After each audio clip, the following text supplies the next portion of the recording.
नमस्कार बंधुरा जब फेयर यूट्यूब चैनले आपनादेर सबाइके जानाई स्वागतम। तो बंधुरा राज्ये एखन लोकसभा भोटेर हावा प्रत्येकटी राजनैतिक दल कोमर बेঁধে नेमे पड़ेছে भोट मयदाने। জ্যৈষ্ঠের পিঠপোড়া রোদ উপেক্ষা করে বেজে চলেছে ভোটের দামামা। ইতিমধ্যেই রাজ্যে গত 19 এপ্রিল 2024 শুক্রবারে অনুষ্ঠিত হয়ে গেছে রাজ্যের প্রথম দফার ভোট। বাকি এখনও 6টি দফা, অর্থাৎ বুঝিয়ে বললে এবার 2024 সালে 7 দফায় লোকসভা ভোট গ্রহণ রয়েছে পশ্চিমবঙ্গে 42টি আসনে।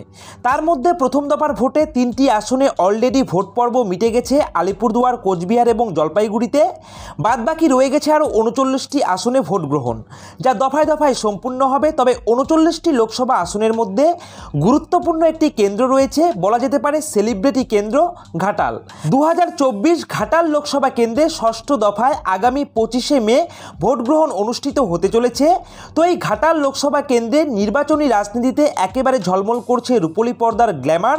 এক কথায় অভিনেতার মুখোমুখি আরেক অভিনেতা, বলা ভালো এক সাংসদের মুখোমুখি আরেক বিধায়ক, দুজনই গ্ল্যামার ওয়ার্ল্ডের ব্যাকগ্রাউন্ড থেকে। তো আজকের ভিডিওতে কিন্তু আমরা দেখে নেব যে এই ঘাটাল লোকসভা কেন্দ্র 2024 সালের লোকসভা নির্বাচনে সিএনএক্স এবং সি ভোটারের সমীক্ষা অনুযায়ী কোন রাজনৈতিক দল এগিয়ে রয়েছে ঘাটাল লোকসভা কেন্দ্রে, অর্থাৎ ঘাটাল লোকসভা 2024 এই কেন্দ্র থেকে কোন রাজনৈতিক দলের জয়ী হওয়ার সম্ভাবনা প্রবল রয়েছে সেটাই কিন্তু আমরা দেখে নেব সি ভোটারের সমীক্ষা অনুযায়ী। তো অবশ্যই ভিডিওটিকে স্কিপ না করে সম্পূর্ণ ভিডিওটি দেখার চেষ্টা করবেন। আর আপনারা 2024 লোকসভা ভোটের সমস্ত খুঁটিনাটি আপডেট পাওয়ার জন্য অবশ্যই আপনারা আমাদের এই জব ফেয়ার ইউটিউব চ্যানেলকে সাবস্ক্রাইব করে দিয়ে পাশে থাকা বেল আইকনটিকে বাজিয়ে দেবেন। তো বন্ধুরা, 2024 ঘাটাল লোকসভা কেন্দ্রের ভোটের ফলাফল জানবার আগে বা ভোটের সমীক্ষার ফলাফল জানবার আগে আমরা কিন্তু সবার প্রথমে এখানে দেখে নেব 2019 সালে ঘাটাল লোকসভা কেন্দ্রে ভোটের ফলাফল ঠিক কেমনটা হয়েছিল। তো বন্ধুরা চলুন এবারে আমরা চলে যাব সরাসরি 2019 ঘাটাল লোকসভার ফলাফলে। বন্ধুরা আপনারা অন স্ক্রিন দেখতেই পাচ্ছেন 2019 ঘাটাল লোকসভা কেন্দ্রের প্রার্থী তালিকা। আপনারা দেখতেই পাচ্ছেন তৃণমূল কংগ্রেসের মনোনীত প্রার্থী ছিলেন দীপক অধিকারী, অর্থাৎ ওরফে দেব, আপনারা প্রত্যেকেই জানেন। এবং এখানটায় দেখতে পাচ্ছেন ভারতীয় জনতা পার্টি অর্থাৎ বিজেপির তরফ থেকে কিন্তু মনোনীত প্রার্থী ছিলেন শ্রীমতী ভারতী ঘোষ। এছাড়াও আপনারা দেখতে পাচ্ছেন যে কমিউনিস্ট পার্টি অফ ইন্ডিয়া অর্থাৎ সিপিআইএম এর তরফ থেকে কিন্তু প্রার্থী ছিলেন তপন গঙ্গোপাধ্যায়। এছাড়াও আপনারা দেখতে পাচ্ছেন ইন্ডিয়ান ন্যাশনাল কংগ্রেস অর্থাৎ কংগ্রেসের তরফ থেকে কিন্তু প্রার্থী ছিলেন খন্দকার মোহাম্মদ সাইফুল্লাহ, ঠিক আছে। এবং এখানটায় দেখুন, এখানে গত 2019 ঘাটাল লোকসভা কেন্দ্রে কিন্তু বিপুল ভোটে জয়লাভ করেছিল তৃণমূল কংগ্রেসের প্রার্থী দীপক অধিকারী অর্থাৎ দেব। এবং এখানে তার প্রাপ্ত ভোট ছিল 7,17,959। এবং এখানটায় দেখতে পাচ্ছেন উনি কিন্তু লিড দিয়েছিলেন, অর্থাৎ এখানটায় দীপক অধিকারী অর্থাৎ দেব এখানটায় লিড দিয়েছিলেন 1,07,973টি ভোট। এবং এখানে কিন্তু তার ভোট শেয়ার ছিল 48.22%, আপনারা অন স্ক্রিন দেখতে পাচ্ছেন। এবং এরপরে দেখুন এখানে কিন্তু 2019 ঘাটাল লোকসভা কেন্দ্রে ভারতীয় জনতা পার্টি অর্থাৎ বিজেপির তরফ থেকে কিন্তু মনোনীত প্রার্থী ছিলেন শ্রীমতী ভারতী ঘোষ। এবং তার কিন্তু প্রাপ্ত ভোটের সংখ্যা ছিল 6,09,986টি। এবং এখানে তার ভোট শেয়ার ছিল 40.97%, আপনারা অন স্ক্রিন দেখতে পাচ্ছেন। এছাড়াও এখানটায় কিন্তু সিপিএম এর তরফ থেকে তপন গঙ্গোপাধ্যায়ের প্রাপ্ত ভোট ছিল 97,060খানা ভোট, আপনারা দেখতেই পাচ্ছেন। এবং তার ভোট শেয়ার ছিল কিন্তু 6.52%। এবং এখানে কংগ্রেসের তরফ থেকে যে মনোনীত প্রার্থী ছিলেন খন্দকার মোহাম্মদ সাইফুল্লাহ, তার কিন্তু প্রাপ্ত ভোট ছিল 32,839টি। এবং এখানে কিন্তু তার ভোট শেয়ার ছিল 2.21%, আপনারা কিন্তু অন স্ক্রিন দেখতেই পাচ্ছেন। তো বন্ধুরা এখানটায় আপনাদেরকে জানিয়ে রাখি 2019 সালের ঘাটাল লোকসভা কেন্দ্র থেকে কিন্তু তৃণমূল কংগ্রেসের যে প্রার্থী ছিলেন দীপক অধিকারী অর্থাৎ দেব, তিনি কিন্তু বিপুল ভোটে কিন্তু এখানটায় জয়লাভ করেছিলেন। অর্থাৎ 2019 ঘাটাল লোকসভা কেন্দ্র থেকে কিন্তু দেব কন্টিনিউ কিন্তু তৃণমূল কংগ্রেসকে জিতিয়ে আসছেন। এবং এখানটায় বলে রাখা ভালো, সালটা যখন 2014, তখন কিন্তু বাংলা চলচ্চিত্র দুনিয়ার দেব কিন্তু বেতাজ বাদশাহ, দেব ম্যাজিকে পাগল ছিল কিন্তু সেই মুহূর্তে গোটা বাংলা। এবং দেবের সেই অভিনয় সাফল্যের সুপারস্টারডম কিন্তু সুফল হয়েছিল কিন্তু রাজনীতিতেও। সুতরাং তৃণমূল কংগ্রেসের হয়ে প্রথমবার নিজের ফিটে ঘাটাল থেকে দাঁড়িয়ে কিন্তু সাফল্যের উড়ান উড়েছিল এই দীপক অধিকারী অর্থাৎ দেব। এবং 2019 সালেও কিন্তু দুরন্ত জয় এনে দিয়েছিল এই তৃণমূল কংগ্রেসের মনোনীত প্রার্থী দীপক অধিকারী ওরফে দেব। অর্থাৎ ভারতীয় জনতা পার্টির যে মনোনীত প্রার্থী ছিলেন ভারতী ঘোষ, তাকে কিন্তু বিপুল সংখ্যক ভোটে হারিয়ে তিনি কিন্তু জয়যুক্ত হয়েছিলেন। তো বন্ধুরা চলুন এবারে আমরা দেখে নিই যে 2024 ঘাটাল লোকসভা কেন্দ্র থেকে কোন কোন রাজনৈতিক দল থেকে কোন কোন প্রার্থী মনোনীত হয়েছেন।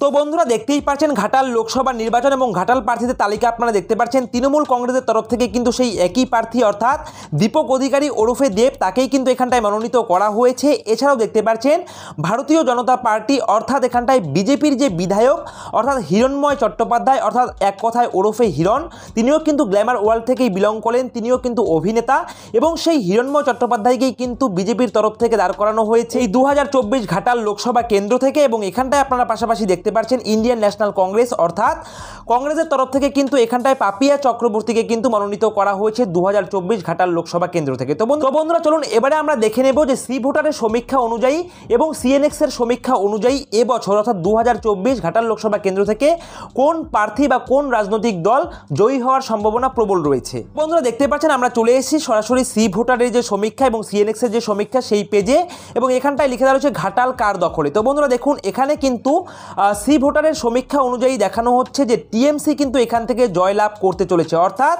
আবারও কিন্তু ঘাটাল থেকে টিএমসি কিন্তু এখানটায় জয়যুক্ত হতে চলেছে এবং অন্যান্য যে প্রার্থীরা রয়েছেন তারা কিন্তু এখানটায় সেরকম একটি ফল করতে পারবেন না, সেটাই কিন্তু মত অর্থাৎ সি ভোটারে কিন্তু সেরকমই তথ্য উঠে আসছে। এবং এখানটায় আপনাদেরকে জানিয়ে রাখি এখানে কিন্তু তৃণমূল কংগ্রেস এবং ভারতীয় জনতা পার্টি অর্থাৎ টিএমসি এবং বিজেপির মধ্যে কিন্তু কট্টর কিন্তু এখানটায় প্রতিদ্বন্দ্বী হবে এবং এখানটায় কিন্তু আপনাদের যেটা ভাগ্য নির্ধারণ করবে সেটা কিন্তু 3% ভোট অর্থাৎ সমীক্ষা অনুযায়ী বলে দেওয়া রয়েছে 3% ভোট যদি সুইং হয়ে যায় তাহলেই কিন্তু ভোটের রেজাল্ট এখানটায় অদল বদল হয়ে যেতে পারে।